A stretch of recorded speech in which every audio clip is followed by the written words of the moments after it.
ملک کے ساتھ، اور یہ جو صدر اور الیکشن کمیشن دفتر کے درمیان جو چپکلش چل رہی ہے، اس کا نتیجہ کیا نکلے گا؟ دیکھیں بات یہ کہ یہ خالصتاً آئینی اور قانونی بحث ہے کہ میں کل بھی آپ کو کہہ چکا ہوں ایک بات کہ جی پریزیڈنٹ صاحب نے بڑی جلدی انیشیٹو لیا، چونکہ اسد عمر صاحب نے کہا کہ پریزیڈنٹ صاحب تاریخ دیں۔ اس آئین کے مطابق پریزیڈنٹ صاحب تاریخ نہیں دے سکتے۔ اب دیکھیں نا، کل پرسوں یہ اجلاس ہوگا اور آپ دیکھ لیں، اس لیے کہ یہ جو آئین نامی کتاب ہے اس میں یہ بات درج ہے کہ جی قومی اسمبلی کی اگر ٹوٹتی ہے تو وہ پریزیڈنٹ صاحب الیکشن کمیشن کے ساتھ مشاورت کے بعد ڈیٹ دے سکتے ہیں۔ یہ ساری کیفیت کیوں طاری ہوئی؟ اس سے پہلے یہ جو بار بار کہا جا رہا ہے جی پہلے کبھی ایسی کیفیت طاری نہیں ہوئی تھی، پہلے کبھی اس طرح اسمبلیاں بھی نہیں توڑی تھی کسی سیاستدان نے۔ اور اسمبلیاں کس لیے توڑی؟ پہلے قومی اسمبلی سے آپ نے استعفے دیے تو کیا قومی اسمبلی وہاں پہ ٹوٹ گئی؟ ویسے تو اسی پریزیڈنٹ نے جو سارا یہ آپ انیشیٹو لے رہے ہیں کہ وہ تیار بیٹھے تھے جب پرائم منسٹر نے بجائے فیس کرنے کے عدم اعتماد کو، کیا یہ جمہوری طرز عمل تھا کہ رات کو وہ کہہ رہے تھے کہ میں تو سپورٹس مین ہوں، میں تو فیس کرتا ہوں، لیکن اگلے دن فیس نہیں کیا اور اسمبلی توڑ دی اور پریزیڈنٹ صاحب نے فوری طور پہ دستخط کر دیے۔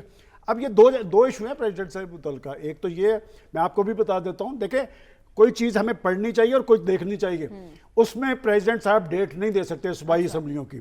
دوسرا ایک اور لیٹر بھی آیا ہوا ہے نا ان کے پاس، وہ تو قائد انقلاب نے دیا ہے کہ جناب یہ جنرل باجوہ صاحب کے خلاف تحقیقات، تو میرا خیال پریزیڈنٹ صاحب اس پہ بھی ذرا انیشیٹو لیں نا، بھیجیں نا کسی کو تحقیقات کے لیے تاکہ پتہ چلے کہ ہمارا پریزیڈنٹ کتنا بااختیار ہے اور اپنے لیڈر کے کہنے پہ کیا وہ پیش رفت کرنے کے لیے تیار ہے یا نہیں۔ جہاں تک کہ یہ دیکھیں اس بات پہ تو کنسنسس ہے کہ الیکشن ہونا چاہیے۔ الیکشن کون نہیں کرا رہا، کیوں کر نہیں کرا رہا، یہ بات پاکستانی قوم بھی سمجھ رہی ہے۔ اور یہ کیفیت کس نے طاری کی ہے کہ 2 صوبوں کی اب کروا دیے جائیں، 2 صوبوں کے پھر کروا دیے جائیں اور وفاق کے کروا دیے جائیں۔ یہ تجربہ اس سے پہلے پاکستان میں نہیں ہوا۔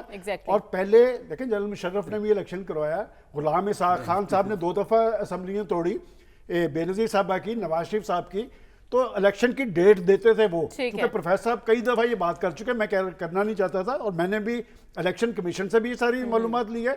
ڈیٹیں اس وقت غلام اسحاق خان نے، جنرل مشرف نے دی۔ اب آ کے یہ ایک ترمیم کے ذریعے انہوں نے الیکشن کمشنر کی مشاورت سے مشروط کر دیا ہے۔ میں سمجھتا ہوں کہ الیکشن کمیشن نے تو آئین کے تحت چلنا ہے، اور میں نے کل بھی آپ کو بتایا تھا کہ کورٹ کے اندر 2 ججز بیٹھے تھے، الیکشن کمیشن نے کہا کہ آپ مجھے بتا دیں کہ میرے پاس اگر پاور ہے تو آپ آرڈر کر دیں، ہم اس میں تاریخ دے دیں گے۔ لہٰذا یہ کنفیوژن تو انہیں ختم کرنی پڑے گی اور الیکشن ہی حل ہے۔ اور جو لوگ اس سے بھاگ رہے ہیں، اس سے پہلے کون بھاگا تھا؟ بات ہے کہ جب عمران خان صاحب کے پاس اختیار تھا عوام کے پاس جانے پہ، انہوں نے اسمبلی توڑ دی لیکن عوام کے پاس نہیں۔ ٹھیک ہے، تو بھاگ کون رہا ہے؟ ڈاکٹر صاحب سے جان لیتے، بڑا مسکرا رہے تھے ڈاکٹر صاحب۔